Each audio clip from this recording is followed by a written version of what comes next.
Hello again, everybody. I'm Roger Hoover, and welcome back to the Crimson Tide Sports Network Facebook page, and for this edition of Crimson Live. It's always brought to you by Alabama One Credit Union, and today we're pleased to welcome in Coach Jimmy Dykes, ESPN analyst of college basketball, who joins us from his home. And first of all, Coach, it's great to see you. How's everything going?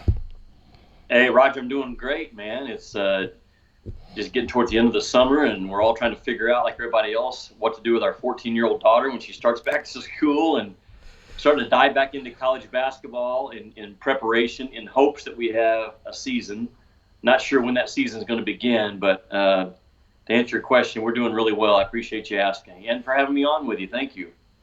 Yeah, we're certainly glad to talk some basketball because this week the Crimson Tide have received some very good news that John Petty is decided to return to Alabama for his senior season. Both he, Herbert Jones, kind of tested the NBA draft waters. Kyra Lewis Jr. will be going to the NBA draft, but what's the impact of John Petty coming back to this Crimson Tide team?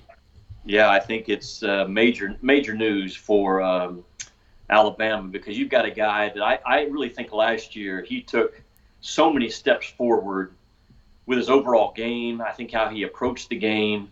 You saw the development of him on the floor. I saw the development of him off the floor as a leader.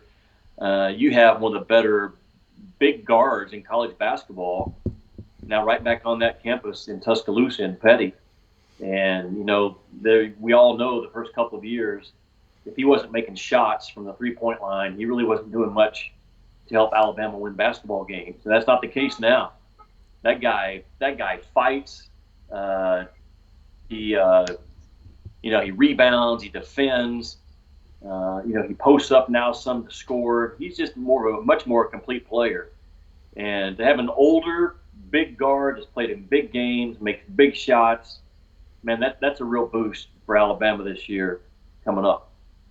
And did you have a feeling when Nate Oates got the Alabama job that his style of play would really feed into John Petty's style of play? I thought it would. You know, he's a coach, loves those guards, and he likes big guards, and that's exactly what Petty is. And, you know, you saw the development of him now doing things off the bounce. The shot fake is now part of what he can do offensively. But I've been really more impressed with defensively what he's done and how he's gotten Petty to really factor in and buy in and want to be on that end of the floor defensively and impact the game. And so it's the same way with the rebounding. So that was a great fit from day one. I thought it was from day one when Nate got hired for a guy like Petty. And it looks like it's playing out that way. So there's going to be a lot of good guards in the league next year in the SEC. And John Petty's going to be right there towards the top of that list.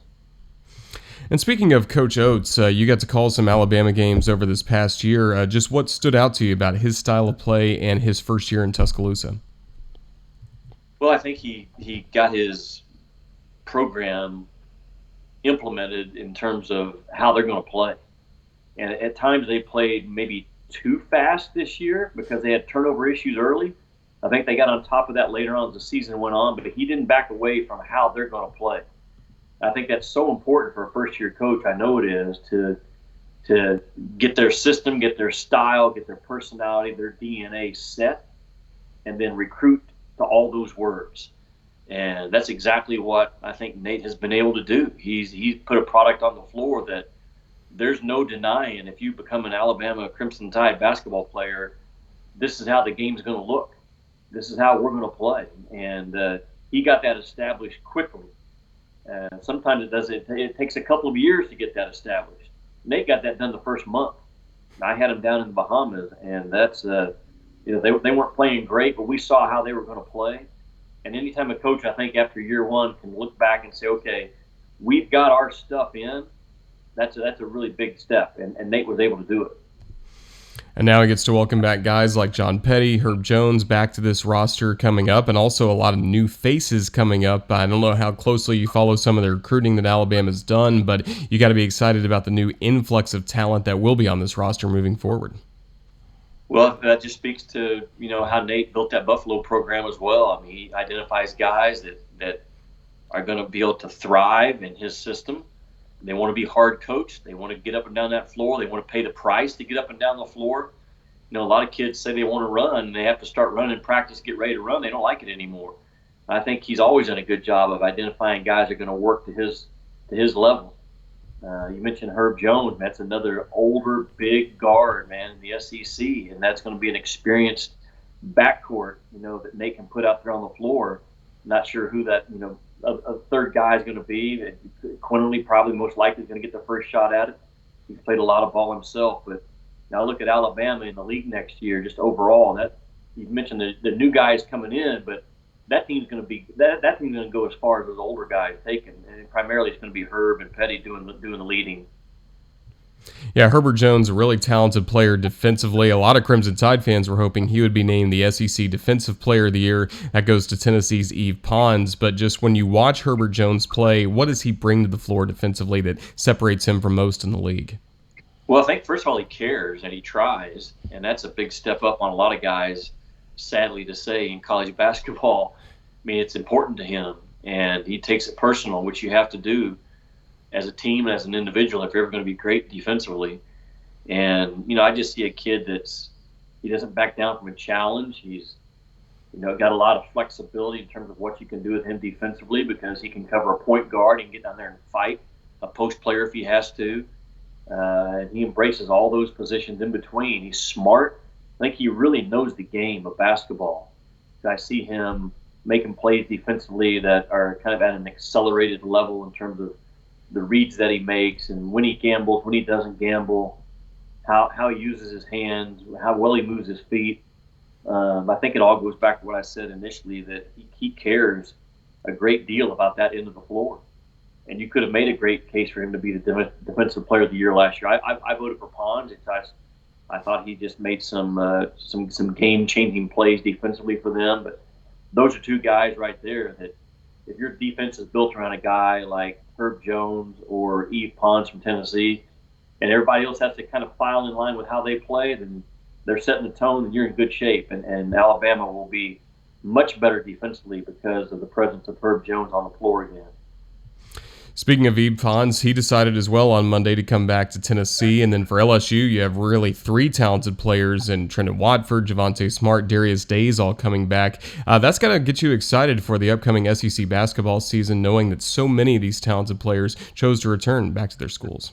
Yeah, it was a really good year for the SEC in terms of the spring and the players that they got back. And, we know Kentucky's going to be right there factoring in come March. It may take them a while to get there because they lost everybody. They're starting all over, with the exception of Keon Brooks. But we know Kentucky's going to be a factor in March.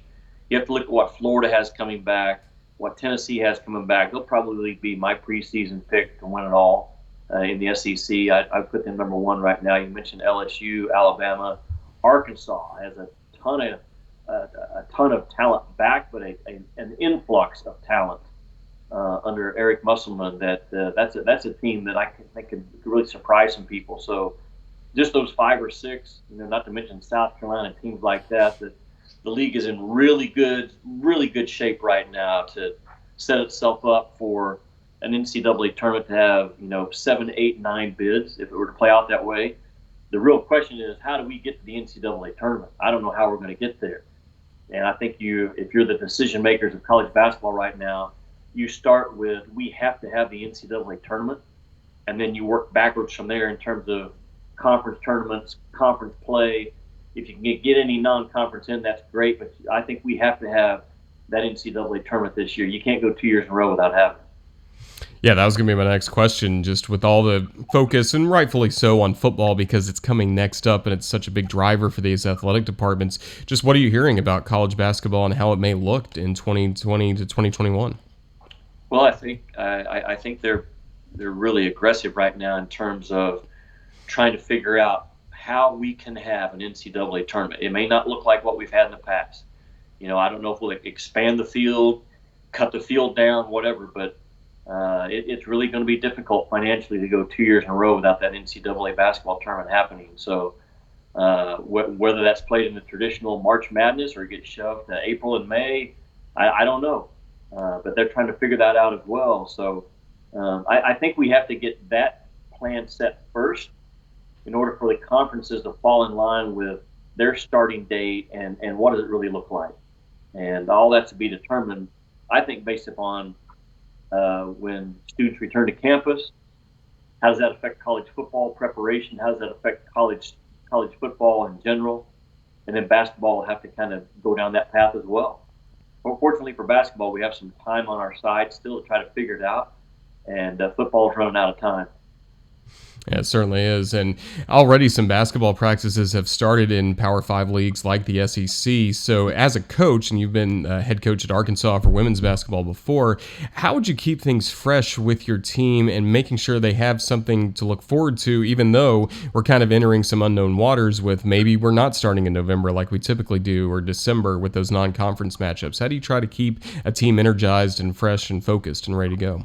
Yeah, I think that's a couple of things there. I think what's going to help them is they were away from their team for so long, so it's not like they went through a whole entire spring and summer workouts with their guys. So I think that's going to help them in terms of keeping fresh and staying fresh. But then coaches are going to have to be creative and be very smart about how they set up their practice plans and their practice schedule. And again, I think it all needs to come down to when's that target date for games beginning, and then you work back from there. But coaches are smart these days. They're not going to wear kids out. They're going to understand this year is going to look different for everybody, for all of us involved in the game, including myself.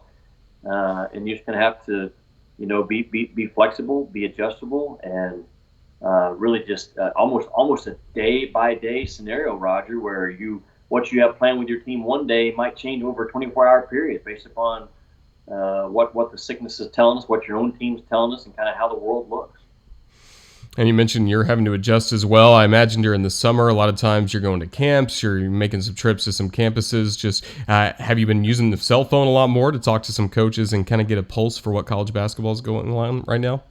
Yeah, it started back because there for a while they had nothing to talk about either. Now they got their guys back. You can start talking to them about their workouts and personnel. So yeah, there's no traveling for us at all right now. I'm interested to see if we have college football, kind of what those broadcasts look like on ESPN. Are we doing them remotely? Are we doing them, from an offsite, from a studio? All that's being discussed right now as well. So yeah, my preparation, it really kicks into high gear during the month of August and September, and it's starting that right now. So you're right about the cell phone getting a lot of use in my day right now. And still find time to exercise and golf a little bit in my off season. But the basketball preparation's on. You're right. Cell phone getting some use, and I imagine some book sales are coming in. What can you tell us about your book that's out right now, The Film Doesn't Lie? Yeah, it's done really well. It's continues to just sell at a steady pace, really all across the country. Get a lot of orders weekly. They bring them to me off of our website, CoachJimmyDykes.com. That's the only place you can buy a book, and I get personal note, and I sign those books that go out from being ordered off that website. So it's done really well. I know it's spoken to the hearts of a lot of people. I think it's changed lives. I think it's drawn people to a closer walk with God. And I appreciate you bringing it up because it's been a real blessing in my life to be a part of that project. Well, Coach Dykes, we appreciate you joining us here on the Crimson Tide Sports Network over the last few minutes to talk about the Crimson Tide and what's coming up, hopefully, in college basketball. But thank you for your time, and hopefully we can talk to you down the road when there's some games to talk about. Okay, Roger. Thank you very much. Roll Tide. All right, Roll Tide from Jimmy Dykes. Good to hear. This has been Roger Hoover. Thanks for watching the Crimson Tide Sports Network.